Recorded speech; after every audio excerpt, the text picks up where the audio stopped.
Hello and welcome back to Down the Slope. For the first time in what feels like a very, very long time, we've got everybody on. We've got Craig, Liam, Ewan. Ewan, start with yourself. You got a nice smile on your face. How are you doing?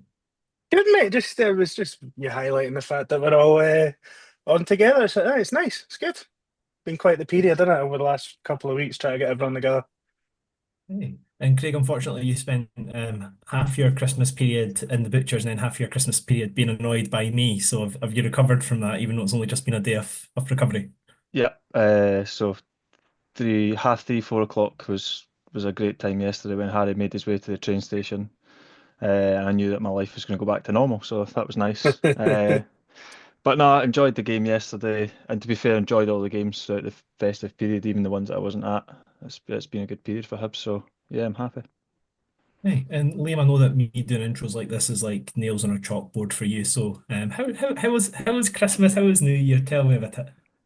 Um, it was good, mate. It was good. Had a good wee period, but to be honest, I'm quite a person that quite enjoys routine. So actually, today as an opportunity to sort of reset and get things back to normal isn't necessarily a bad thing for me. You're so linked in, it hurts, mate. Like, How?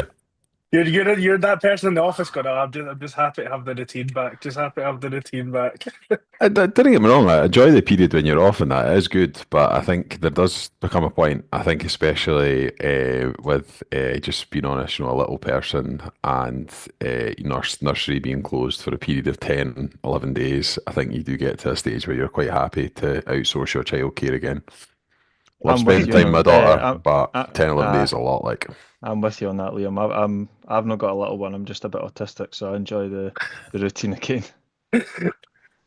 Well, on one more note, and then we'll actually start talking about Hibs. Everybody look at Ewan's face. John McGlynn commented, "Sharp trim there, Ewan." So excellent start, Ewan. You're looking very No, snazzy as always. So that's just. congratulations.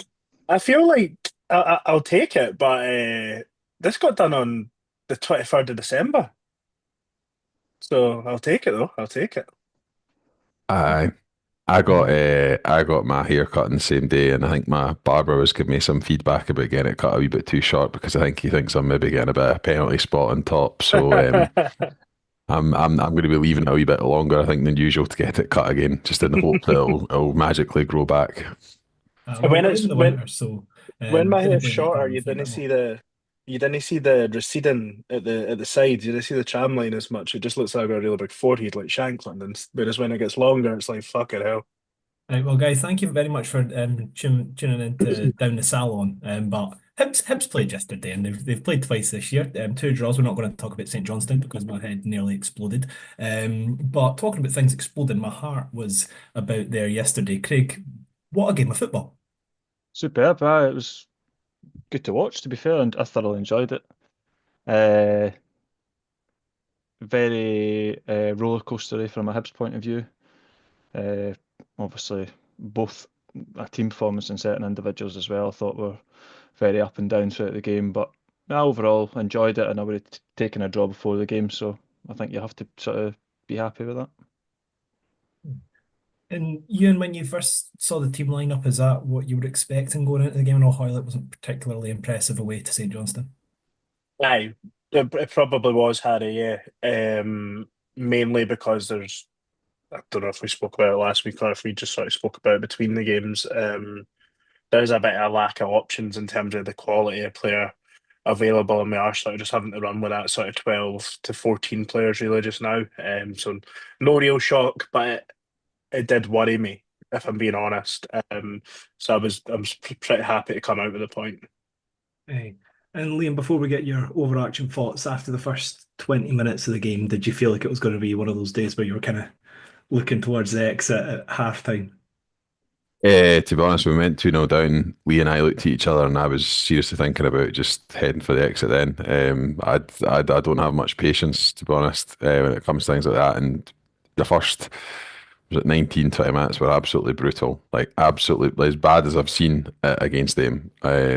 Where, and there's been quite a lot. And I think it was 8 games in a row or something we lost against them before yesterday. There's been a lot of bad games within that eight. There's been some that have been quite tight. In fairness, been a lot of bad games, but I think that 20-minute spell was genuinely it was quite painful to be honest to watch. They were just cutting through us at every opportunity. So huge credit has to go to the team, not only for keeping me in the stadium, but making a comeback to get back to T3.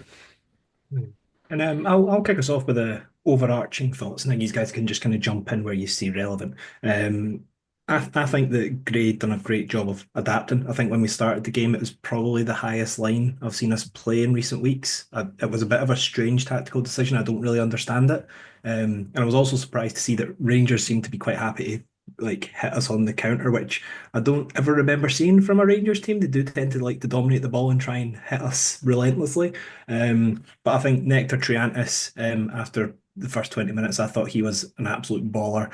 I think Rocky is still the most up and down Hibs player in the history of time after having an absolute clanger. He then was absolutely brilliant, scored a goal, set up a goal, and then he almost threw the game away with another absolute clanger. And one other person I want to shout out as well is Martin Boyle. I think since the Aberdeen game, I think he's been absolutely ridiculous. I think he's near the form that he was at before he left the first time. Because for me, I know that you look at that game and you're like, oh, Boyle scored 2 goals, that's it. But I think he won us so many corners and he just done such a good job of competing. And I think when he was at that stage of the season that we're all so frustrated with him, he was just kind of like drifting out of games and not doing much. So for me, I think he kind of typified what went well yesterday, because it was just a team performance that saw everybody just fight for the point that we ended up getting at the end. If anybody wants to jump in, talk about this on different, feel free. No, I think what you say about Boyles, I like couldn't be closer to the truth, Harry. Like it, I don't. He's probably not got the pace maybe now to. Or no, pace maybe isn't the right word, but like, yeah, I don't think he can sort of be isolated one on one against a fullback now. I don't think he's got that sort of. Yeah, probably just the pace to get past him. So he was never exactly the most tricky winger in the world. So I think him being more central probably allows him to be more involved in the game than sort of being stuck out on the right hand side. And you are seeing his strengths still, because he is actually a good finisher. Do you know? And I think that's sort of something definitely over the last.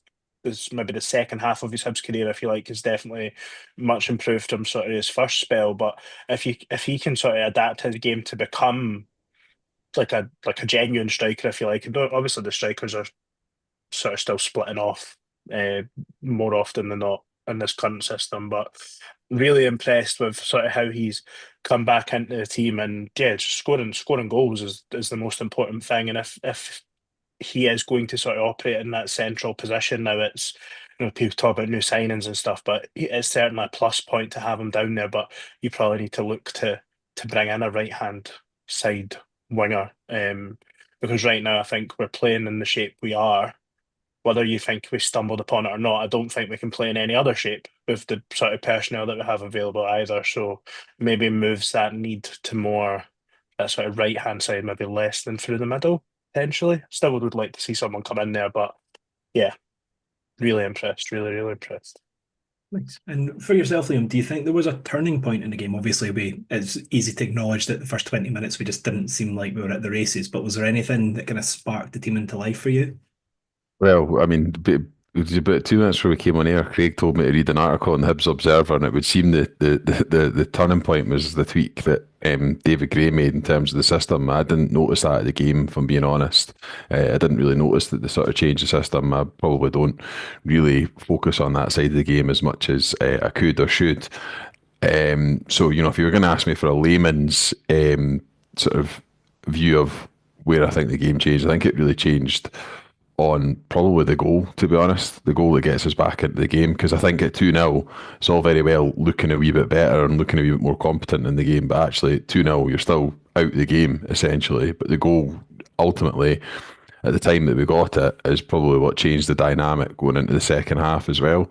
And I thought, really, to be honest, from when the whistle went at the beginning of the second half to certainly the point at which we scored, but maybe even beyond that, I thought we were a far superior team over that period in the game. So I think it's cliche to say it in it, but I think it is that timing of the goal is kind of pivotal in the sort of context of the game.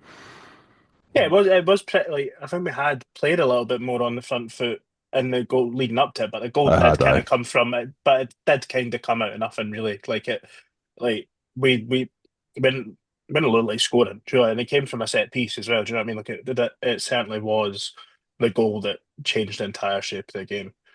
And Craig, just to get your thoughts on that, obviously, Craig got to hear me relentlessly tell him how I was absolutely spot on about everything at the start of the season, including how I said we should just commit to being set piece HSC, and turns out we got 3 goals for that, Craig. So maybe I was onto something then.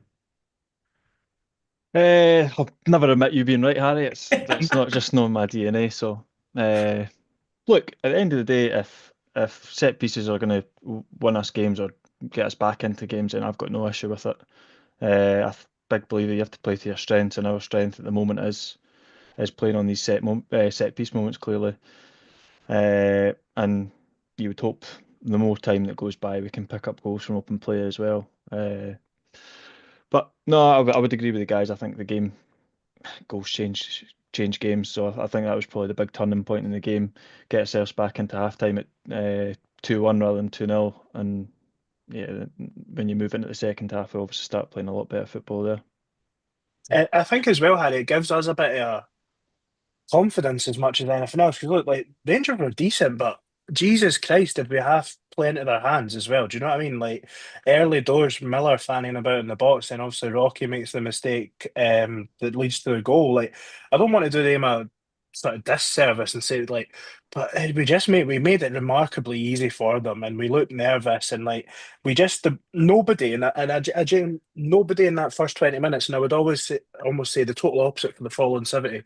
Nobody gets past marks for that first 20 minutes. There was like nobody influenced the game, nobody impacted the game. Maybe Jordan Smith actually made 2 or 3 decent saves, but probably saves you would expect him to make. But they just nobody done anything in the opening 20 minutes. Like, and that is what they started getting a bit closer to Rangers players, making fouls, breaking the game up a little bit, taking the game to them. It literally was a polar opposite from the first 20 minutes to the following 70. Like the first 20 minutes, we just made it so easy for them. They were just picking us off completely. And as Liam said, I was reading that article and it was quite interesting. In the first 20 minutes, we were really high in our press and they were just playing it around us so easily. And I wouldn't want to dig out it, but I'm going to. Kwon was just getting absolutely destroyed with the midfield runners. He could not cope with it at all. They were just running beyond them so easily. And because the ball was going out wide, it was drawing our centre halves out of position and then leaving a big massive hole for Diamonde, Rask, and whoever fancied it really to run in behind, and Kwon just couldn't stay with them at all. It definitely highlights the weakness probably in that shape. Like your wing back, if he's too deep, then there can be gaps all over the place. And this, I suppose we shouldn't focus too much on the first 20, but it was bad. Like just for being like it was really bad. Could have been worse as well. It could have been worse. Yeah. But let's focus on the positives, guys. Let's focus on the positives. Second half, we've got a few comments in the YouTube comment section. Haley Young said, "Can we all agree that it wasn't rain yesterday, but Hun tears?" And then an interesting point from JXM73. They said, "In the end, disappointed with a draw."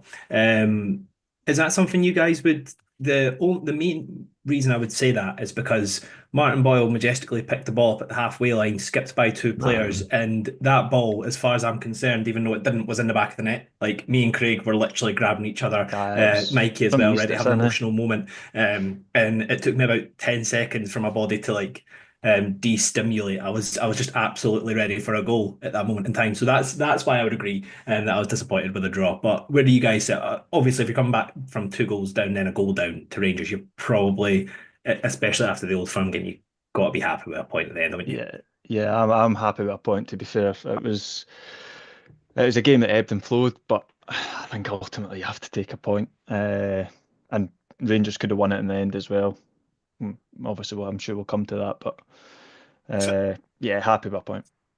I think my only disappointment's not the word, but at 2-2 we were massively on top, and it did feel like there was a goal coming, and it's unfortunate when Miller hits the post, and Gale, depending on what way you look at it, gets too much or no enough on his header, like, and it just falls straight at Liam Kelly's feet. Like, yeah, there was definitely a sense coming out of the game, Harry. I'll be honest, that I felt we could have won it, but on the balance of play, it's probably the right result in my opinion. But I wasn't as annoyed as when we drew 2-2 with 9 men, put it that way, and people were celebrating a 2-2 draw with 9 men. I thought that was pathetic, the way we celebrated that game that day, and the way that we didn't go and pick the ball out the net after Josh Campbell made it 2-2. I thought that was just such a, mentality-wise, I thought that was absolutely despicable, to be honest. I think at least this time we showed, a degree of more fight. I think it would be very, very difficult to say that we should have won the game based on the balance of play over the course of 90 minutes. I think, maybe recency bias because we maybe had the better of the second half would make you think that we deserved, but some of the chances that even Igamani passed up yesterday, never mind the ones he put away, were pretty good chances, and we're probably screaming about them if they're not down the other end. So I think it's a fair result, to be honest. And then also, just because I like to give myself pats on the back, another person I was absolutely spot on about, Josh Campbell. I said that at some point in the season, everybody will say he's the worst player in the history of time. And then at some point, we'll all come around and we'll be like, yeah, Josh Campbell is a useful asset to have at Hibernian Football Club. And I think, happily, we're all at that phase at the moment. I thought he had another really good game. I never knew that Josh Campbell, target man from goal kicks, was going to unlock an absolute demon of a player, but it seems that that's where we're at, boys. No, just goal kicks. They're playing off him at every opportunity, basically, and it almost makes you think: how have they discovered that this 5'10" centre midfielder is that good in the air? Like, what has happened? Has he just in training one day just gone up in there and just won every single ball and decided I we're think going he to play must off have him? been in the gym. He has to have been in the gym because he looks so athletic now. Do you know, I've seen a lot, like, and I'm probably in years gone by, I've probably not been his biggest fan, but people, he just runs about and he just, well, do you know what? See the stuff he does do? He does it effectively and he does it efficiently, and there is absolutely a role for that in the team. Like, you can say, all he does is win headers. I will see when he wins the headers. It gets us 50 yards up the pitch or puts us in on goal. Like, did he win a header at Motherwell away, or it led to a goal?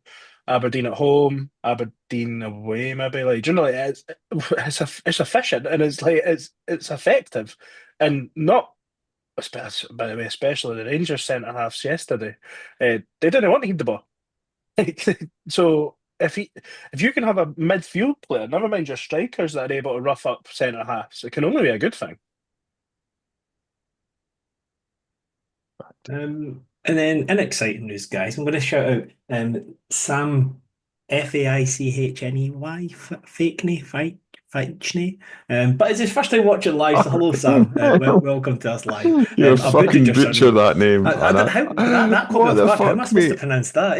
In fact, didn't sign for Hibs. I'm getting roasted every week, mate. Give us a breakdown in the chat, Sam. Aye, so Sam, tell me how to pronounce your second name, and I'll give you an actual shout out. But that's cool. He's watching live for the first time. Right, that's fun. But the big talking point of the game, according to Baltimore, was the penalty that was awarded for Hibs. For me, it is literally stonewall. Like, have you seen the angle from the Behind the Rangers goals. end? It's like I don't understand how you can see it, and like correct me if you think I've got green tinted specs on. At the time, I was like, that's a penalty. Mikey, who was it with, was like, I think that's a bit soft. And then I saw the replays, and I was like, even if you Specs think look it's brown soft, to me, by the way. even if you think it's soft, it's not a clear and obvious error. Like, that's the type of thing that VAR should not have the referee look at again for me. Like, it's a decision that in theory could go either way, but I think should be given as a It's a penalty. penalty. Yeah. Like, you can't barge into someone's back when they're running in on goal and no touch the ball. It's a penalty. Like, it's no soft. It's a fucking foul. At any other part of the pitch, you can't. Josh Campbell steps across Hadji. Hadji thinks he can win the ball, doesn't he? Barges into him. Penalty, non-story. But of course, because what about VAR? Oh, see, because they fucking kicked up a fuss after the League Cup. When, by the way, they were right. They're within their rights to complain about that. They should have had a penalty in the League Cup final. Nobody can dispute that. But fuck me, they're checking everything through a fine tooth comb with them now because they're that scared of getting something wrong. Like, I think they are refereed differently in this period of time. They are being refereed differently, or they're being refereed retrospectively differently. What the fuck did they check our first goal for that long? Lewis Miller's onside by about 20 yards. Aye. Honest, it's mental. I mean, it is shite getting a game-changing decision that goes against you in a League Cup final that ultimately costs you. But the amount of column inches that has taken up for them versus when the same injustice happened to us not all that long ago, I do find it really quite bizarre, to be honest with you. Just how much focus there's been on refereeing, and even so much so now that when you're getting pretty clear-cut decisions like the one yesterday, they're now trying to spark a debate about it to make it more of a story. I just think it's sensationalist journalism. I saw a journalist, actually, I don't know who he works for now. He had like about 15 different publications that he's worked for, presumably in the last 3 years that he's been a journalist, so he's obviously not very good at his job. Tweeting stills of it yesterday, obviously looking for a bit of traction on social media and looking to try and get reactions. I don't know how many times I've got to say this, but if you tweet stills as your justification for a decision, then you're just immediately wrong, because football is not played in still frames of still images. So I hope that journalist is on to his 16th different publication very soon. Are you celebrating the fact that Liam said football's not played in still frames, or the fact that Sam's just telling you in the chat you said his name right? Oh, yeah. You're an ninja, Liam, you bastard. Can't even mind how you said it. Get in there. honest. Sam, you're my You boy. said You're my boy. which version, Sam? Because he said about 3 different versions of the name. No, it's what He got Sam right, to be fair, Spell it which is out, better than Sam. he usually does. Spell it out. just to bring us back on track, because I know I took the penalty, like, it's just deflection from Clement, but the fact that all the pundits and stuff are sort of going in on it is ridiculous, and it's incredibly. No, it's not funny, is it? But so the Diamandi tackle, in my opinion, is a yellow card. Obviously, didn't get booked for it. I don't think it's a red card. But if you want to talk about a contentious decision in the game, it's that. Not a penalty. It's that. Or it's the one that Proper does in the second half, which they didn't even look at. So it's a fucking nonsense. And then you get like Sky Sports or whatever doing that ref watch, and they show you the fucking handball that they hit him in the chest. No contentious. Hit him in the chest. Move on. But it's just, and then there's Harry, get us on talking about something else. Can I just provide a bit of balance on that and just say that at the game, when it first happened, I was convinced it wasn't a penalty. Just from my view, Really? I really thought it was soft. I thought it was just shoulder to shoulder at the game. I was about 70 rows down. And do you know, it was one of these ones where I was saying, like, unless Hadji's won the ball, it's not going to get overturned, because it wasn't clear and obvious error for the referee. However, having seen it back, it's a definite penalty. You know, me and Harry watch a lot of the UFC, and the best way I can describe that is, because a lot of the Rangers fans are talking about how Hadji's legs in front and Campbell kicks through him. But at the end of the day, right, if you put your leg in front of somebody and then push them over your leg, like that's a good takedown in the UFC. Like that you would score points for that. So that's all he's done. He's come and put his leg in front, and he basically just shoulder barges Campbell right in the back. So it is a penalty. If it had happened to Hibs, would it been saying it's a bit soft? Probably. You know, you can maybe argue it's a coming together, but at the end of the day, the referee gives it. You go with the on-field decision in that one, and if the referee didn't give it, we wouldn't have got it. So, we wouldn't have got it back on VAR, is what I mean. That sounded a bit Michael Owen there. I didn't want to keep going on about Higgs, and I think we've said on here multiple occasions about how it's a nonsense about, you know, you don't celebrate goals and stuff because of VAR. But see, in the last 2 games, Hibs have scored 2 equalising goals and have genuinely, like the St Johnstone away one, the 3 years were together, and we just stood still because like it's offside. You know, like in the past you would just look at the linesman's flag, it's no upright goal, like, and see the third goal. Beaton didn't. I might be wrong. I don't even think he pointed to the fucking halfway line. He just hung around the apparently decapitated Rangers player on the flare. Like, he was desperate, wasn't he? Desperate. Did you notice that one in the first half where it's a total innocuous moment in the game, just because you mentioned John Beaton, where John Beaton signalled for a goal kick and Rangers just took a short corner quickly and he just let it go on. He didn't correct them. We were at the game like, I signalled for a goal kick, that's fine. Like, because we were a wee bit under the pump at that point as well, and I was like, fucking could just do it if I can goal kick out of the park. And I can't remember who it was for Rangers. Maybe Czerny bolted across the left hand side, took a corner shot quickly, and they just played on. I was like, what the fuck, man? Like, There was Oh one my point where I God, swear to God, what? we had the ball in the middle of the park, and then one of their players tripped us, and I might be tripping, but I swear to God, I heard the whistle go, and then no, like Rangers just kind of looked at him and played on, and then again, he didn't do anything, and then the Hibs players were like, "What's going on?" And then we just went back into position and defended. I was like, "What is happening here?" There was a point Useless. in the first half where he lips, and I know they're allowed to do this, but he had his whistle here for a good, by the way, what at the time feels like 20 seconds, probably about 5 seconds, as if he's going to blow. Waits. Rangers on attack, and never mind. It's oh. And by the way, what the fuck did Nicky Cannon get booked for? He never even gave a foul. Oh, didn't start me on that. Oh, Didn't start me on that. boys. I lost the plot I of mean, that one. Like, I was a bit on the park. Harry, Rocky's Right, goal. new topic, because I think it's one that needs to be discussed because it's already getting battered about in the comments section. He is the most polarising. I mentioned it earlier. Roller coaster player and potentially the history of Hibernian Football Club. Rocky Bashiri. Sorry, I Ev- need to. Sorry, yeah, Aki's go for just it. put in the chat the Nicky Cannon yellow card was also brutal refereeing. To quote G, an absolutely embarrassing attempt to get a fellow professional sent off. I miss G. Oh, bring G back He would have been class 2025. on this tonight. Like he would have been really good Oh, on this tonight. all about it, man. But speaking who I also think is class, I'll kick off. I love Rocky. I know he's very clearly got the mistake in him, as people like to brand it. But I Terrible. do think that his like for the first goal, obviously it's clumsy and he should deal with it better.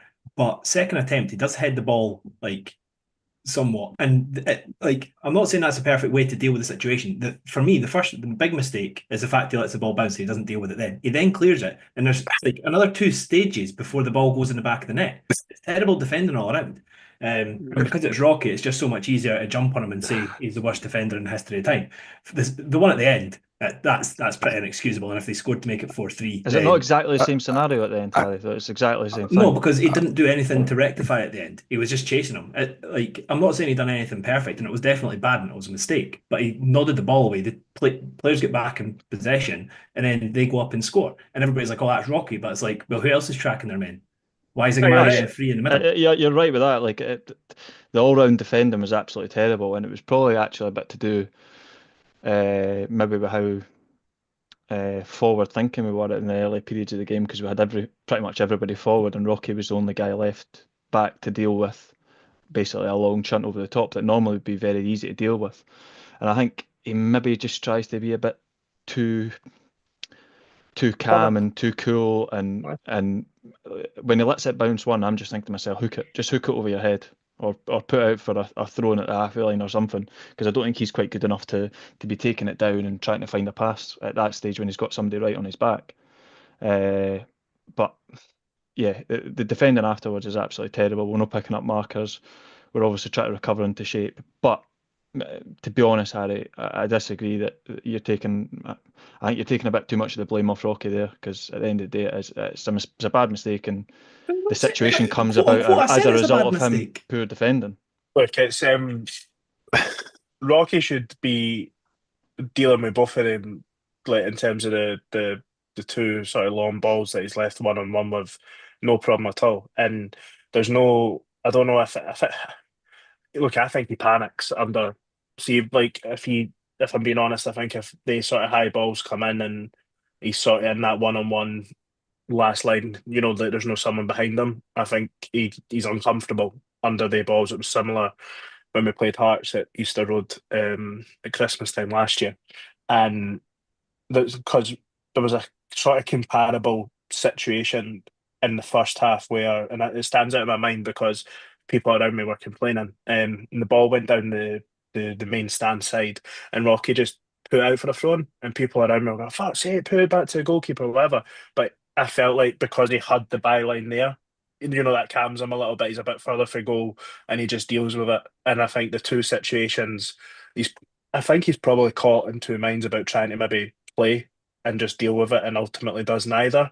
Um, I don't buy into the whole "this is the Rocky Bashiri experience" sort of thing. I think it just shows a centre back when he has his two other centre halves either side of him, feels more comfortable than when he's in a sort of on an island. And I don't think it tells us anything about Rocky that we didn't already know. I think he's a player that will give everything through the whole game. He sort of never gives up in that, but certainly has his flaws. Liam, the floor is yours.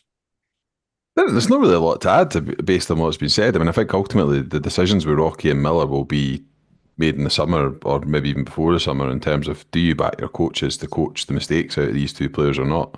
Because both of them have clearly got the raw materials to play at this level. Probably, to be honest, probably both of them have got the raw materials to play at a level higher than this. But they make too many elementary mistakes at the moment to play even at this level, to be frank. I mean, Rocky, if he could put it together, and you have to say, the 10, you and right in terms of the 10 games that he's been in the team has been our form's turned up, from where it was, and I think that might be coincidentally him being in the team, but I think some of it might be the change shape and change of system as well. I really don't know. I feel sorry for whoever's got to make that decision in the summer because I think it's a really difficult call, in all honesty, what you do with those two players. I think, to be honest, me personally, I would be hedging towards letting them both go because I think we do need to reset a wee bit in the summer. And I think that'll be really difficult with Rocky because he's someone who, I think through this spell, but even through previous seasons, I think he's someone who the fans have certain sections of the fan base, I should say, have really taken to heart and they really like him as a guy. And, that whole sort of gets it aura that he has around him. I think, having heard him speak a couple of times recently as well, I think he speaks, I don't know that really matters too much, but I think he comes across really well in the media. There's just a lot to like. But I mean, there's the number of mistakes he's made which have led to goals just in the last sort of 3 or 4 games are really quite alarming, to be honest. I think that obviously they're not the same player, but I think Liam's absolutely right to sort of put both of the players together, Harry, because I just think moments of total madness, and it's almost for me like the polar opposite. When Rocky does feel a bit rushed, he panics. When Miller's got time, make a decision. Do you know, it was the same as St Johnstone. It was the same. Just see whatever you're going to do. Do it with some just not urgency, but just be decisive in your action. Do you know what I mean? Make your mind up and do it. And I suppose you would hope that coaching and just minutes would encourage that. But the fanning about in his own box at the weekend was mental. And not indirectly at St John, sorry, not directly at St Johnstone, but it was his fucking about that led to their goal as well in Perth. Obviously, I know Rocky gives away a penalty on the back of it, but it's the sort of stuff that sticks in your mind as well. Do you know, you can get away with Miller fanning about in the box because it doesn't lead to a goal. You if it wasn't for idiots like us talking about it a couple of days later, everyone would forget about it. You know what I mean? And well, my 2 cents on it, if I'm to summarise it quickly, I'd be offering him a 1.5 deal through to not summer coming, but next summer. And I just think that he's A year. Yeah, well, technically 1.5 because I wouldn't offer him until January because that'd be stupid. But for me, I think that if you're doing a rebuild, and I think we're just going to let that one slide for a minute. Pardon? We'll just let that. I was a bit confused by that one. It would be a 1-year extension, Harry. Yeah, 1-year extension, but 1.5 from now. Fuck you. But anyway, why would you give him a new contract? So he gets through to next summer instead of this. Is he out of contract? This is all predicated on assuming that Rocky Bashiri wants a 1-year extension. I think that's his thing.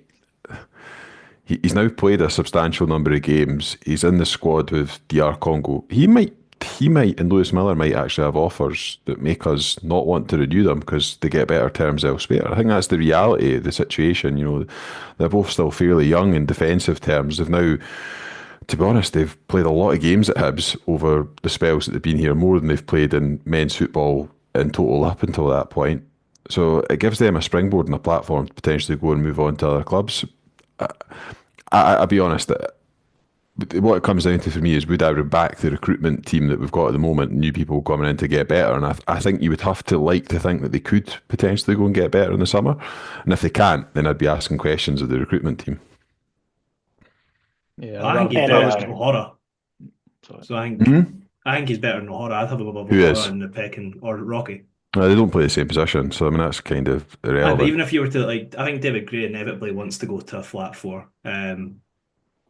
Just based off the fact that that's what he started the season with, and the only reason he changed it is because we were playing so poorly.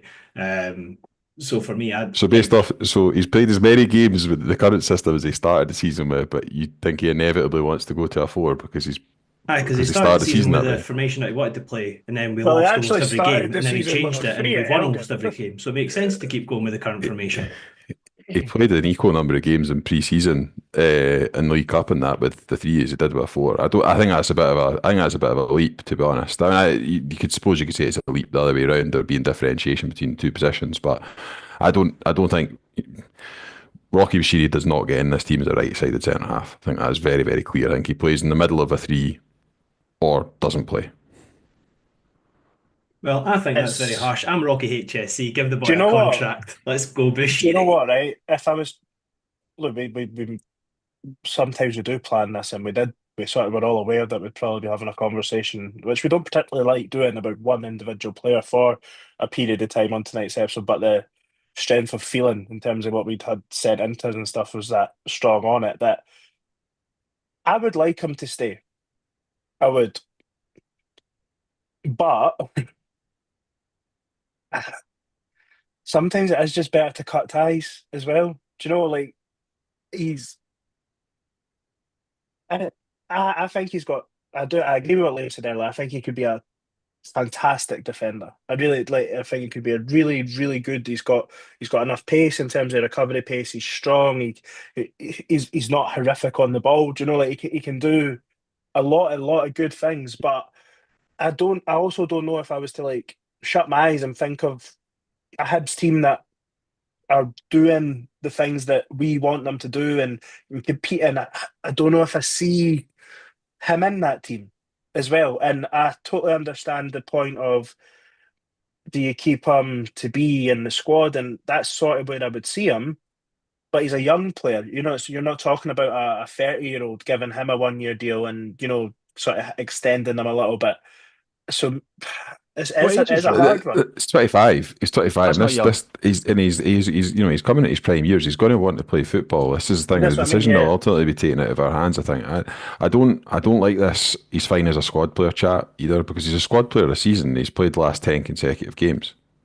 No, that's what I And he's mean. played, Like, I think, 90 minutes in all of them. So that's this whole thing. Oh, he's good enough to be a squad player. You're either good enough to be here and play, or you're not.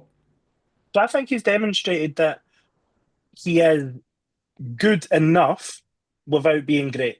But I also think he can be good enough, but also be prone to mistakes. And it's, because you could probably get.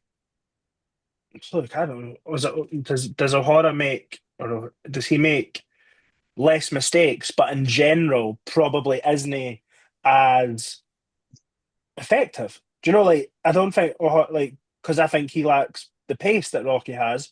But outside maybe St Mirren, I don't think he's made anything that's like so shockingly poor. As in terms of that, like, alarm bells ringing, one-on-one defending sort of thing. I think the two of them are difficult decisions. There's probably a couple other players. I don't know if we're doing anything else on it tonight, but like Chris Cadden, someone like that, he's maybe playing himself into a deal. I think he's doing well, but you would probably be another one that comes into that is he of a level that we think we can compete at the top end of the league. But generally, that's what this recent run of form's done, and there will be players putting their hand up for new deals, but it's whether Hibs want to give them the deal that they expect they should get as well. Do you know? It'll be interesting over the next sort of 5 months to see where we end up, because you would expect if there's no deals given out by March, April, that they're gone. I don't know. I think No? that's a bit. Well, my opinion on Rocky is if we didn't have him, we'd be in a worse position than we are at the moment. Yes, Like that's true. if he'd left in the summer, I think we'd definitely be worse off. So Yeah. praise to him for. And the thing We would is, have signed somebody else, surely. Well, we but- Pateta out who would be playing there. So yes, we would be better off. Absolutely, we'd be better off, because we'd be having to play someone who's not a centre back at centre back permanently. So fundamentally, I agree, Harry. And actually, I think everything that we said has to be caveated to the fact that he has, over the course of the last 10 games, he has dug us out of a hole, and he has probably, to his name, the turning point of the season in terms of that 3-3 equaliser against Aberdeen. So there is a lot in the for camp. But this is the thing with having these conversations in January. It's actually far easier to make an assessment at the end of the season. So to contradict what Ewan said about April, May, actually, in some respects, the easiest way to make the decision is wait till see where this team finishes at the end of the season. Then we see the true potential of this team. If this team finishes fourth, the conversation that we're having about Rocky, Cad and Miller is very, very different. Do you know what I mean? Well, that was a good 10 minutes where we came to no conclusions. Aye. Well, if Keep anybody's Rocky, listening, get rid of Miller. There you go. There's your conclusion. same boat as me. Lewis Miller has got all the potential to be a class right back for some Midland League One team or something like that. Sean Rooney cheat code, eh? He'll be, honestly, he would go down, and I think he would be fucking terrific for Peterborough. No qualms with that. But we're talking about transfers, guys. We're talking about ins and outs. And can I just say two very easy ones to kick us off? Let's start with players that we think should depart the club if there are offers on the table. We don't even This need window. offers. This window. This window here, of course.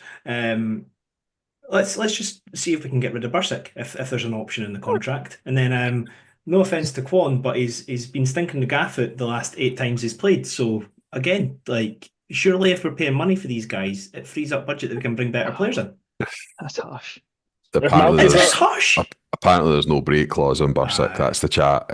So we'd have to obviously negotiate with the Belgian reserve club league team that we sold him for. You've got to be. You've got your parent club have really got to have no hope for you. No to be playing, and I'm going, nah, you can just stay there. I just think for the boy, he can't want to be here. He cannot want to be here. I do feel there is we're laughing, but I do feel a wee bit of sympathy for him. He probably doesn't want to be here. He's now second choice to a guy who, made most of his appearances in the English 7th tier. Do you know what I mean? It's not great. And just to confirm, I don't wish either of the two guys any ill will. I don't think they've come here and not tried. That's not the issue for me. It's just their footballing ability, what they've shown us, isn't anywhere near good enough, and that's why I don't want them to play for Hibs anymore. Was Quad this slow at the start of the season? I know he's carrying an injury, which would make sense because his running looked weird yesterday. I don't know if he's picked up on that. His gait was really weird, when he was running. And he did go straight up the tunnel as soon as he was off the pitch. I mean, to be fair, I'd probably gone straight up the tunnel if I played that. It didn't look to be a stride, it was it wasn't weird, really weird. The opposite of Chantis. Now Chantis covers the ground, but looks like he's gliding over it. Quad's legs are gone fucking 500 mile an hour, and he's covering no grass. But another player, it's been rumoured today that Wrexham are hoping to take back their fellow countryman and Dylan Levitt.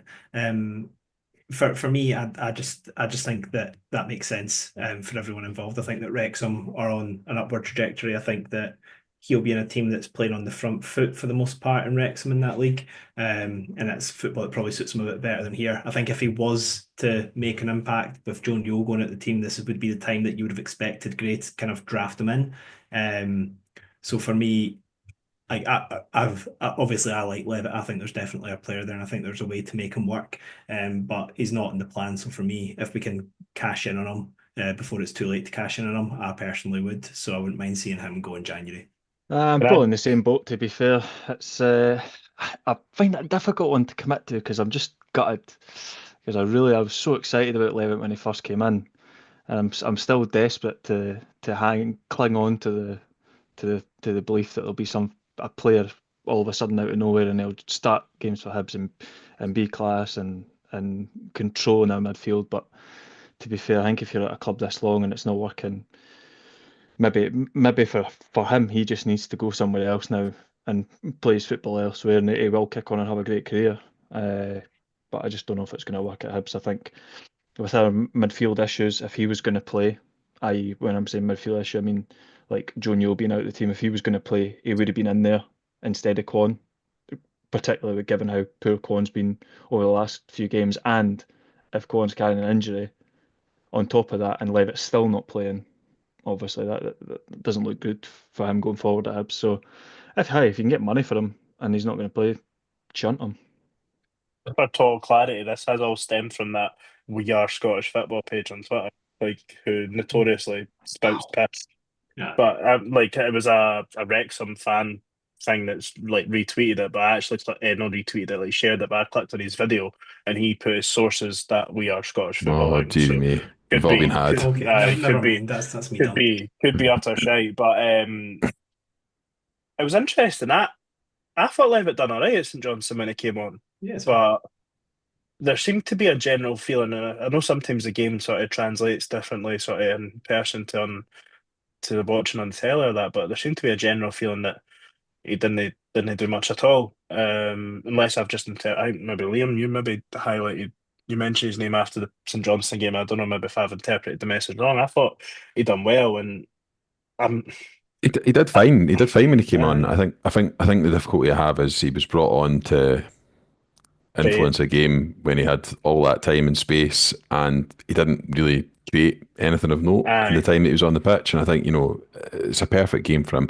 I'm not sure League One would be the right destination for Dylan Levitt. I think based on what he's got is again, to talk about raw materials, talk about the kind of footballer he is. I think he'd be great in Serie B or something like that. Time, space, slightly more tactical, not as athletic. I don't know. I'm like Craig. I just really, really wanted to work out for him at Hibs. He's a player I was really excited when we signed, but we're 18 months in and we still haven't seen the best of him. I mean, how much longer do you give it? If I'm honest, I think if Neil misses the weekend, he'll play. I think he is gonna. I think he'll get this. Just the fact he came on at St Johnstone, and I don't think you can. I know again, not to bash players too much, but I don't think you can play Con after what you've seen in the last two games and two totally different games as well. Playing the team sort of second in the league and team bottom of the league, and really just struggled beyond belief in both of them, and in totally different aspects as well. He was really poor on the ball in Perth and just absolutely run all over yesterday at various points. So it'll be interesting. I do if Neil's not available, I do think I do expect Levitt might get the nod on Saturday, albeit not that says anything about his long-term prospects really, Harry, does it? If you're in for one game if someone's injured. But in terms of people that actually have left the club, we saw Noah Kenna go up to Ross County again. We saw JDH, I believe that was a mutual termination of his contract, and Josh O'Connor. Wait, Josh O'Connor? Was it? Yeah, Josh O'Connor. He's went over to Crusaders. Any like obviously JDH is another player that we kind of wished it worked out. A certain gnome went a bit too hard on him on training, unfortunately, kind of derailed his Hibs career. Another player that personally I hope he goes down south and kind of rebuilds his career there, because he does sense, like I do get the sense that he's the type of guy that would bite us in the ass at some point. I think he's a dead set to sign for Dundee United. So Goodwin signed him at St Mirren and didn't want to lose him.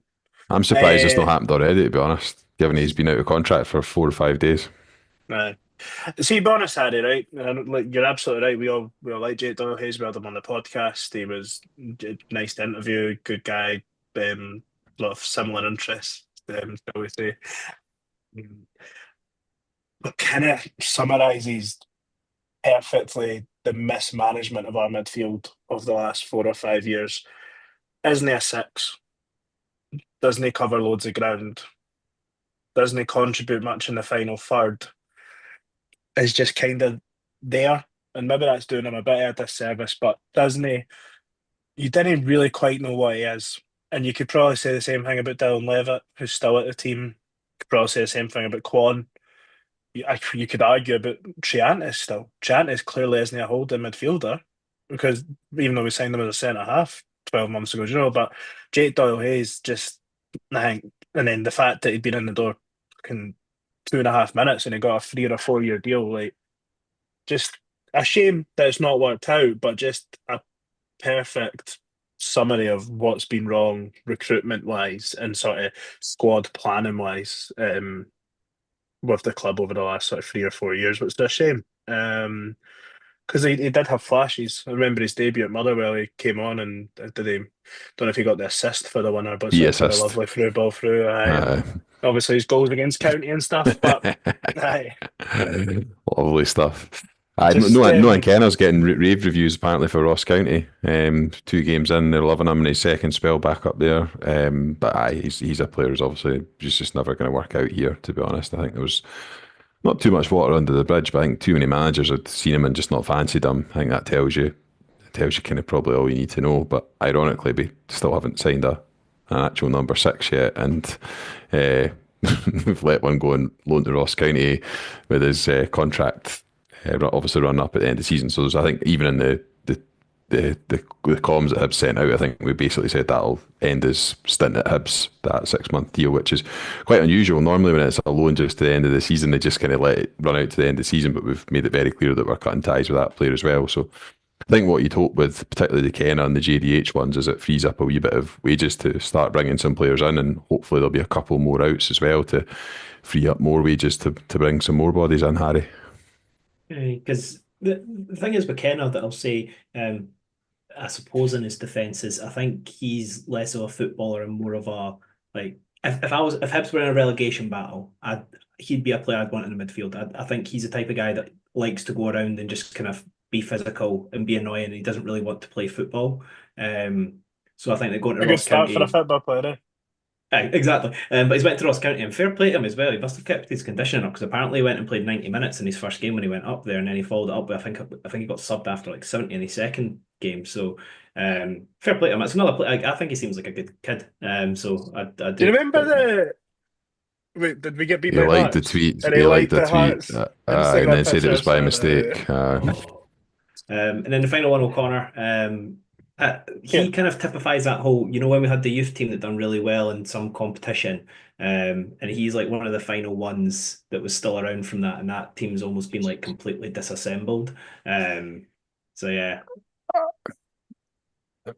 Yeah, to an extent. There's a lot of them are still at the club though, Harry, so I think saying disassembled is maybe a bit unkind. Yeah, fair. The McIntyre brothers are still under a yeah. contract, for example. Molotnikov didn't play a huge role in that because he's sort of a year or two down, but he certainly featured. It's not all gone, but I'd have to say, I think it's another one of these ones where very high potential in terms of, O'Connor, Laidlaw, and even Connor Young to a certain extent, who's banging the goals in for Edinburgh City in League Two now. Just because you don't make it at Hibs doesn't mean that it's not a success. Of course, ideally, you'd like to see the guys come in and play for the first team, but I think it's good that these young guys are still getting a career beyond Hibs. We've seen plenty of young players with high potential. The name, I think, because of the Josh Landers link to West Ham today, the name Kane O'Connor did the rounds again today, and it reminded me about his. I'm leaving Hibs to go into bigger and better things, and I think was last seen at Trinent Juniors after his move to Brentford. So all I'm trying to say is I think there is still the potential. And I think Jacob McIntyre, by all accounts, is doing really well at Kelty Hearts, from what I've heard. Scott Allen was singing his praises. Just I wasn't meant that. I didn't mean that as a shot at the guys. I was just meaning that that was kind of touted at the time as like kind of golden generation where we would expect like 5 players or whatever to break to the first team, and that's looking unlikely. So I just wanted to I wasn't meaning to dig them out, but yeah. I don't think that in the real world 5 players ever make it for a youth team into the first team. I think even for a generational team, I think 2 would be a massive success, and I think if you get 1, that's good. I mean, the UEFA Youth League was a competition where we kept players back as well in terms of age grade, so that we could progress in that tournament.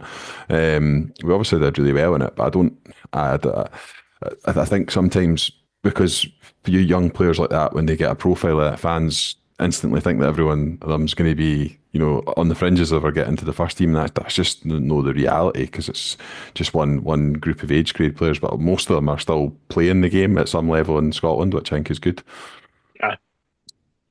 Yep. Perfect. Looks like he had a good time on Boxing Day. That was. And one final thing that's actually happened. Rudy Molotnikov, big extension on his deal. That's good. Obviously, he's not featured in the team as much. I think he kind of fell out of the team and then got an injury. He was But he's injured. back on the bench now. And yeah, that Craig, that feels like a massive positive. Yeah, it's another one of these ones. Tying up our young players down to long deals. I've not got an issue with that. Probably similar to a lot of these youth players that we were just talking about. Some will work out, some won't. But I think Molotnikov's shown enough that he deserved a longer deal, and ultimately you want to give these guys the longer deals so that if they do work out and they do turn out to be really decent players for us, then we've got the potential there to sell them on for a better fee rather than maybe losing them on a development fee or something like that. So yeah, I don't actually think Rudy will be the only one from that youth team that will come in and play quite well. Speaking to one of the physios that used to work at Hibs, and I'll be honest, I can't remember which one it is, but one of the McIntyre brothers is apparently meant to be really, really good. It's maybe the one that Liam's talking about on loan at Kelty. And he fancies him to be probably better than Rudy as well. So no, good for Rudy, deserves it, and exactly the type of thing that we want to see. And I think that's what our youth setup's there for, to bring these guys through and get them into the first team. And I'm actually I'm not glad they got injured, obviously, but I'm glad that he's been out of the team for a wee bit because I feel like there was too much pressure going on him instantly. We talked about it when he first sort of started playing in the first team. I didn't really want to see him chucked in every game. And I feel like due to how poor we were at the start of the season, we relied too heavily on using him too often. So I think being in and out of the team a bit more regularly will probably help him. I know you brought this up to potentially talk about players that would maybe move on from the club, but someone in the YouTube comments that name I can see, I'm just having a scroll, has been mentioned quite a bit there, and been some chat on Twitter and stuff around Dylan Venti. If we could potentially, if we had a break clause in that loan or trying to get him to stay on, I don't think it would be a surprise. I think we would all expect it would be one of the top earners. Would it? What would you think if you could move him on permanently in this window or bring him back? You know, what would be the better option? The key one is with Dylan Venti is does he want to be at Hibs? Like, does he want to come back and play for Hibs? Because I thought towards the end of his latest spell when he went out on loan, like it just didn't look like he wanted to be here. There was rumours going about him being homesick and all that kind of stuff. So listen, if he wanted to come back and play for Hibs, I'd be more than happy to have him because I actually thought he was a very decent player. I don't think we unlocked the best out of him, mainly because he was playing in a pretty poor Hibs side. Wait, are you telling me we can have Dylan Venti playing in a two where he's no asked to track back to the halfway line to make tackles when we're on the attack? I Man love it. mark I Callum love it. McGregor. Exactly. Bring home Dylan Venti, stick him up top with Ellie Yuan, and watch the goals flood in. What a life we would live, guys. What a life we'd live. Really Imagine Nicky funny. Cadden hitting balls in the box and him getting on the end of second balls. Oh, yes, please. Thank you. Harry, Do it twice. Oh, yeah. I'm glad you mentioned Ellie Yuan's name because we're talking about players that might be moving on and stuff like that. And I don't know, it feels like an inevitability to me. I don't know why. I'm not questioning like maybe you would about the legitimacy of people's injuries, but it just feels to me that He's cooked you there, like Not like absolutely that. cooked Doesn't you. like that one at all, does it? I don't mind it. I think you guys are being a bit dramatic. I was angry and I said something I probably shouldn't have, but I don't mind. it just feels to me that maybe he's being held back because there's potentially an offer on the table. Maybe we got bit by that in the summer when he got injured against Queen's Park, and obviously was after the derby we were chatting about him and enjoying every minute we've got with him and stuff. And I just worry that potentially we might have seen him kick his last ball, or more importantly, wave his last corner flag, which would be a shame. But hopefully I'm wrong, and he stays. But if he does go, fingers crossed, it's a very good deal that the club are getting for him. And I'm sorry, Harry, sometimes it's just too easy. Mate, if there's an obvious opportunity to take a stab at someone, definitely go for it. That's what we've got the podcast for. But Dylan did actually comment, speak of the devil, and he said, get Kuharovic. I've decided it's Kuharovic now with his new spelling, down the road. For me, I agree. I think that for what we're trying to do, I don't think that he fits very well into the current system. So for me, I think, like, I personally think Venti fits in better than what he would. And I would definitely think that if Bowie comes back, then he'd be like maybe third or fourth in the pecking order. So I think, again, assuming that we're paying a decent fee for him, if it's possible to get out, not again wishing him any ill will, but get him out, get the budget free so we can bring in better players. That's always the way I look at it. And when you go, Craig. I was just going to say the thing with Miko, I kind of view him in a similar light, obviously completely different position and different profiles, blah blah blah. But in a similar light to Rocky, like I feel like he's got all the attributes there, base attributes to be a fantastic footballer. Like he's tall, he's physical, he's got a good finish, but there's just so many parts of his game that in Scotland just let him down so badly. And these things are coachable, but I just don't know if right now we can afford to take somebody else's loan player and coach these things out of him. Like his hold up play, I think he can improve on it so much. Has he actually scored the goal that would show he's got good finishing? Well, he did in his first spell. I thought he the one where he like Dundee United away. Dundee United away, He's good. St Mirren at home. Really good header at Celtic Park this year. Really good header. See, I would go probably against the grain, and I think definitely. I know Craig said, but Harry and Liam, I think you have both made your thoughts clear. Now, I would lean on the side of keeping him around for the rest of the season. I don't know. Maybe it's similar to what Craig says. I think there is potential there. Maybe it's just as well the lack of options we have there as well that's sort of making me want to keep him there. But there's something about, I mean, generally he's a striker, and I would just fucking stockpile them anyway. Like that's the. But I would hold on to him as long as he wasn't costing us too much. I would hold on to him to the end of the season. Costing us in recovery fees and fucking hospital bills. It's another one of those where I would like to think that we can get better. I would just like to think that we can go and recruit and sign someone better. And to Harry's point, find someone that fits the system maybe a little better than he does. So I'd definitely be open to moving him on. I don't think he'd be a cheap loan either. I know he didn't play a lot at Swansea last season, but I think Kwon, Bursic and Miko, I'd be happy if all three of them left. If we were to able break those loans, I would really like to see Harry McCurdy and Luke Amos leave in this window as well, not least because, Amos has asked, he's publicly basically put himself out there, and fair play to him. At least he's not just, doing the thing of sulking and not trying to find a club. He's put himself out there to try and find a new club, and I think, it'd just be best for all parties if Harry McCurdy left Hibs this window. That perfectly sums up the deficiencies of our squad just now, that the last two games, maybe even three, I'm sure he was on the bench at Tynecastle, maybe. Amos. Amos. Like he's been on the bench since Petrodri. Yeah, a guy that's been so public, literally on social media asking to find a new club, and we have to put him on the bench because evidently there's nobody else there.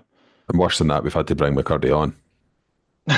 Like we've actually had to use him, and again against St Johnstone, I just, I think that's, don't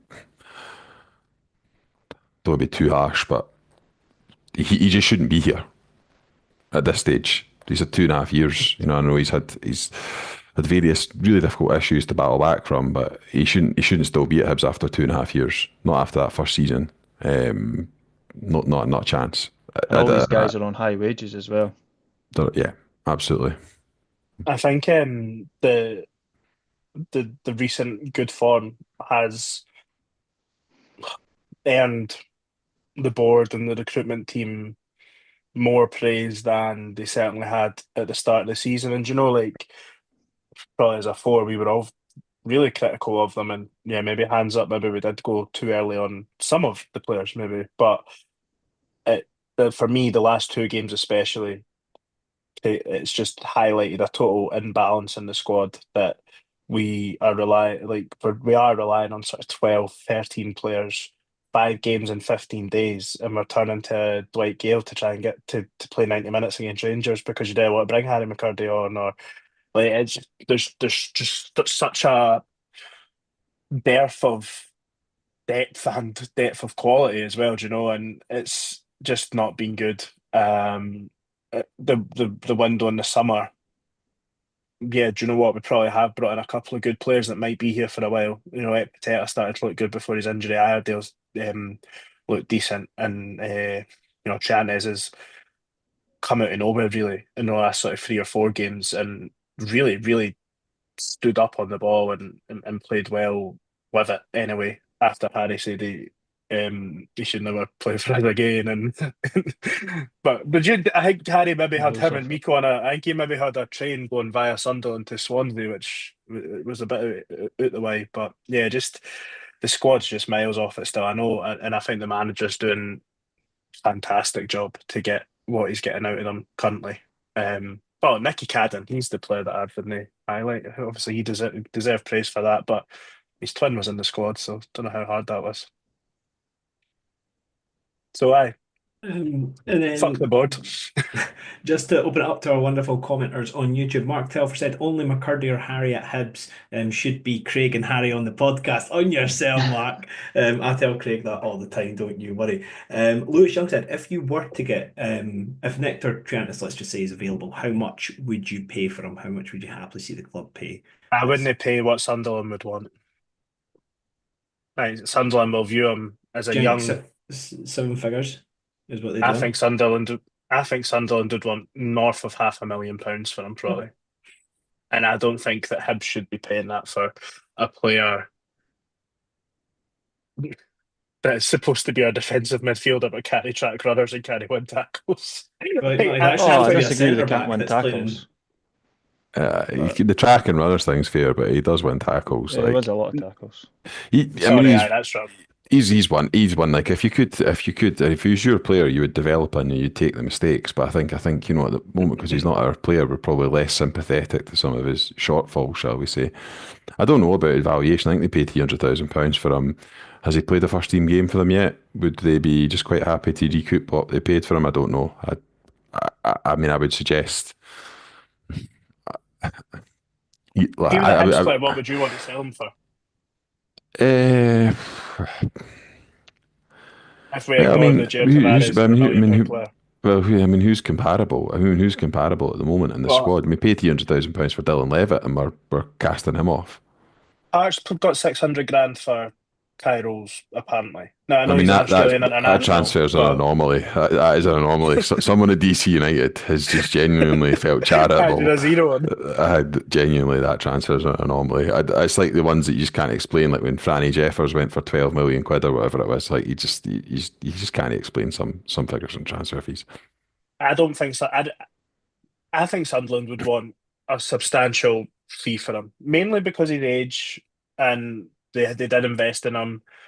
Right. I just think they would probably view the fact that he's come to Scotland, and ultimately by the time he goes away, he'll have probably played in pretty much every single game that he's been available for. Do you know what I mean? Like, I think they'd want a good chunky fee for him that I don't know if Hibs should spend that money. Maybe I'm just being too. Maybe I'm not understanding just how rich we are with big bills, billions, but I don't know. I really like Triantis. I'm a tad reluctant to nail my colours to the mast too much. I don't know how much I'd pay for him. I mean, that just depends. His value lies solely on what Sunderland ask for him, really. But I like him. I think he's a good player, and I'm delighted that he's come back into form recently. Even when he was playing bad, I still think he was showing the attributes that he's doing now. He's just doing them much better just now, and he looks like a player like a lot of other players in our squad that's riding a wave of confidence. And I agree with Liam. Like, if he was our player, I think we'd all love him a lot more, because you would be able to see the potential that's there, and know that if you can coach these bad things out of him, then you're going to move him on for even more in the future.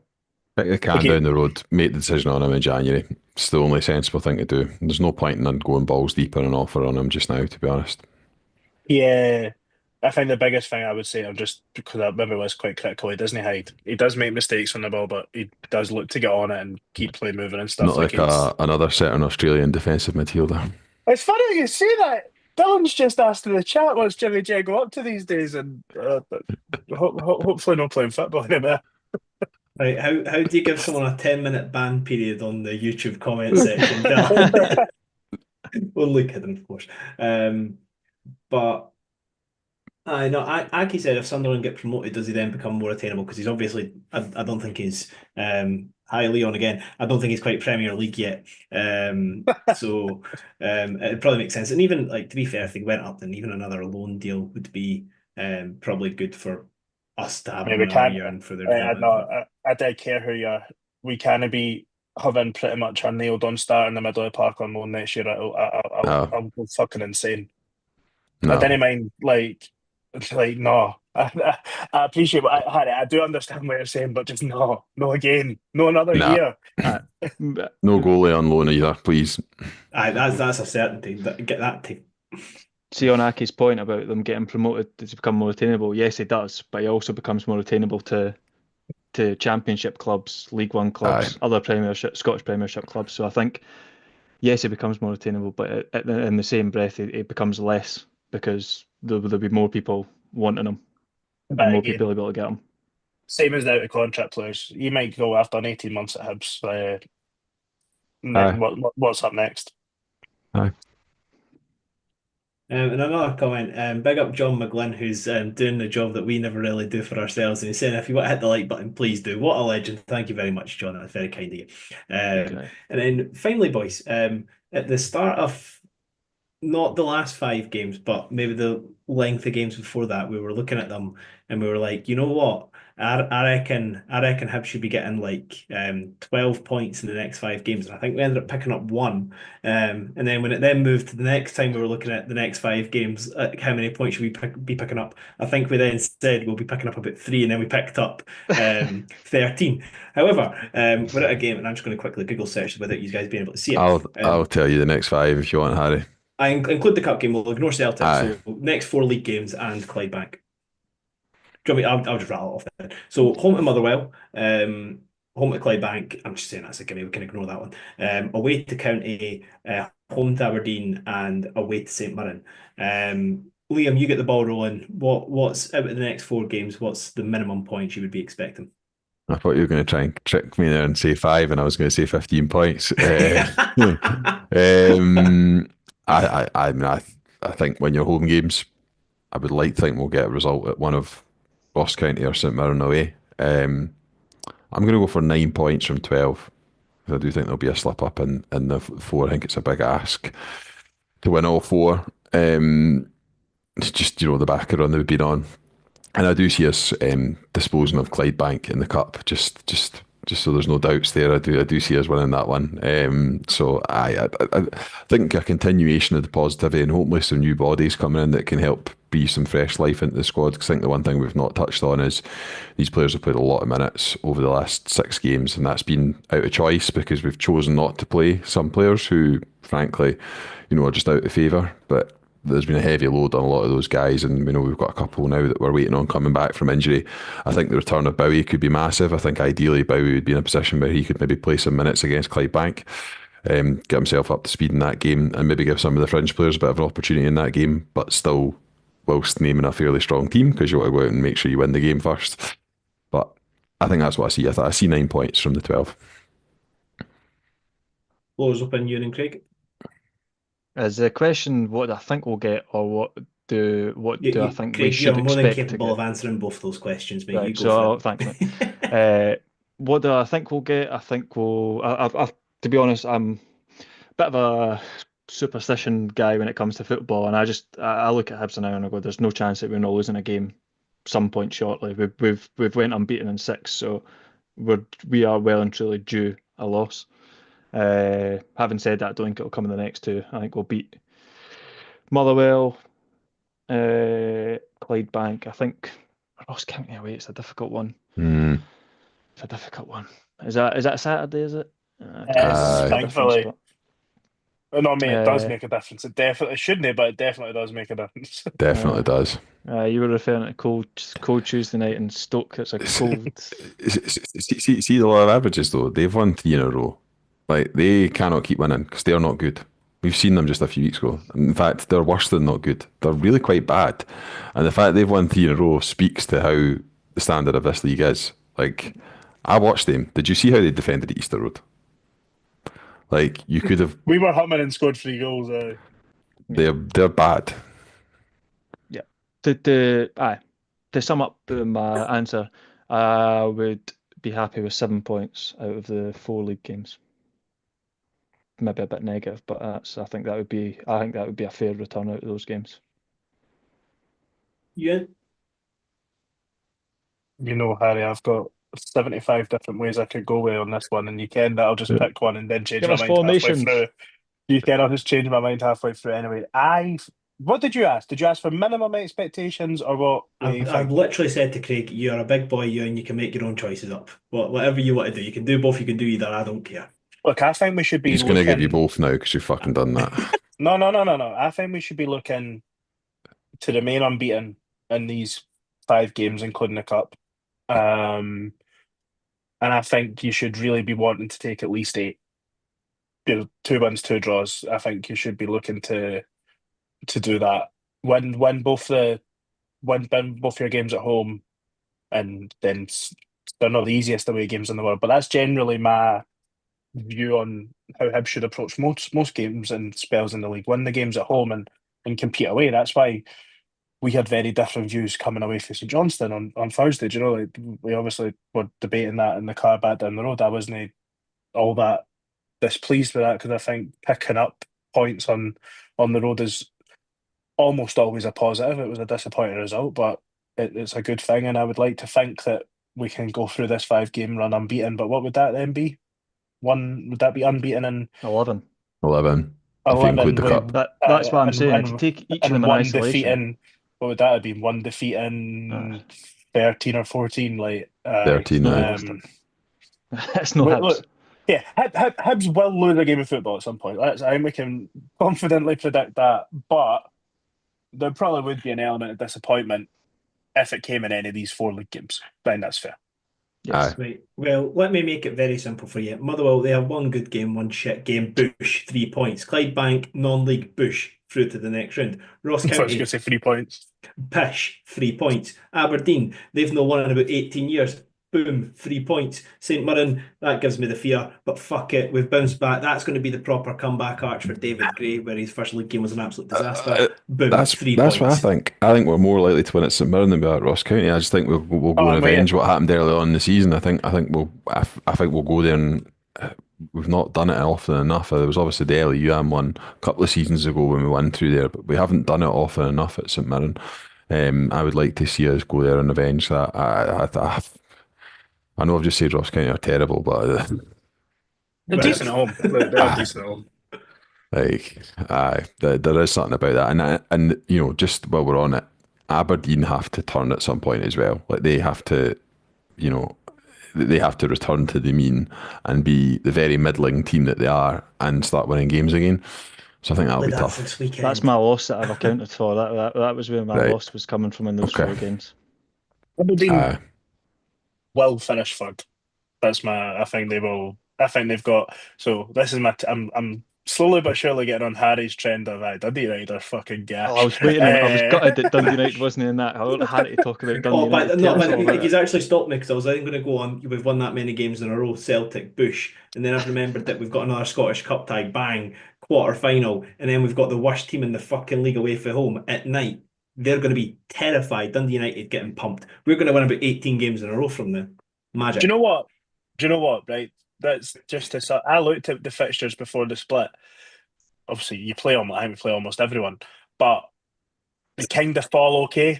There wasn't like a 2 or 3 game run where I was like that. That's like, if you lose 1 or 2 of them on the spin, it's really. Do you know what I mean? Like, there wasn't like in the past, it felt like we've always had like Aberdeen, Celtic, and Rangers back to back. Like, over the last couple of years, there's no a run in there that is truly like mental, if that makes sense. So I think we'll be fine through to now and the end of the season. It's frightening what winning a few games of football can do to a fan's sort of ego, because I throw back to us a month or 2 ago and we were looking through the fixtures and we couldn't see any game that we were going to pick up 3 points in, and No. now we think we're going to win every game. Aye. That's fucking football, man. When you're winning, it feels like you're never going to lose, and when you're losing, it feels like you're never going to win. It's just football. It's a permanent state of feeling. I think the reality is, I think there's a strong. I'm coming around to it. I think there's a strong possibility we go into that Celtic game having played 11 games unbeaten. Love That'd be to hear it. that'd be class. Like if genuinely the level that Hibs are at, I suppose it's pretty much every other team in the league bar Rangers. If you're winning all your games or draw or not getting beaten all your games bar the 2 times that you play Celtic and you get beaten both of them, then that's a good position to be in. So I'd take that. How many? I know it's so. There's 11 games before the split. It's bit evenly split. We've got 6 at home, 5 away. Like, I know that. What if we're on 26 points now? St Mirren obviously just above us on 27. We take 50% of points. We finish top 6. I reckon. Like, Mhm. genuinely, I just think if we are competent at football between now and the split, then we will finish in the top 6 because that's all you need to do ultimately, in my opinion. Football fans fluctuate, and it does. Obviously, it changes as a result of the run that we've been on. But if you remember before the Motherwell game, I was talking about us finishing top 6. The chances of that were 10-1 according to the bookmakers. We beat Motherwell 3-0 and we went into 13-2. Now Hibs are sitting even money to finish in the top 6. All based off a 6-game run, admittedly, that took us from the bottom of the league to where we are now. But you know, everyone adjusts for that change. And things have substantively changed in that period of time, and we're not having the bad luck that we were having earlier on in the season. I do think it's still all to play for. I mean, the league is so bunched up, and whilst I'm not quite on board with Harry's anti-Dundee United agenda, I don't think they're brilliant. I don't think they're brilliant. I think they're just an okay. They're probably about on par with Tam Court's team that finished 5th a few seasons ago. They're probably no better, no worse than that. But we struggled against that team, if you remember. We really struggled against that team. Melkerson's miss. Anyway, Harry, you've been trying to wind us up for ages. I just want to say one thing, just to give Clydebank a wee bit of respect. They are also unbeaten this season. I don't know if I was with you 6-0 when the draw was made. I think were we recording when we were on this, or like when the cup was done? I think we were recording, or it was just after it. And I said I want the easiest draw at home that isn't Clydebank. I just I would, because I'd said about how they'd have the fucking cameras on the bus on the way through, and there'd be a feature length thing on it about sports scene. Honestly, gave me the fear. We should win it about 5-0, but I fear, absolute fear. Like, for me, it's not even like a respect. It's not a disrespect thing. It's just the fact that we're like 4 leagues above them or whatever. Like, Oh, no, it should aye, just be aye. an inevitability. Mate, do you know who plays for them though? Who has got an absolute? I don't know if he still does, but he used to have an absolute wand. Do you remember that Nicky Lowe that used to play for Arbroath this season? There, they were cooking in the Championship. I think he was at Kelty Hearts last. Plays for them. That's anyway. Why are we talking about the Clydebank game last 2 weeks ago? Can I just Malcolm in the chat's not having it for us. He said 12 points my arse, 6 points in bottom 6. And then it says, I will hold my Broughton Street and my Almany Street's bollocks if you guys are right. So I think Malcolm's convinced, despite the recent run of form, that Hibs are on as much of an upward trajectory as us, Harry. Aye, well, as I always say to people, you're allowed to be wrong, but just make sure you praise me when you realise that I'm right. No, but on that happy note, I don't think we've actually said it on a podcast, but we actually got over 1,000 subs. So thank you very much to everybody that puts up with our absolute pish every single week. And if you can leave a like for us, that'd be much appreciated. Absolutely. But we've covered the Rangers game, we covered transfers, we covered what feels like the rest of time, to be honest, in terms of Hibs. But thank you very much for joining us, and we will see you all next time. Goodbye. Bye. Cheers. Cheers.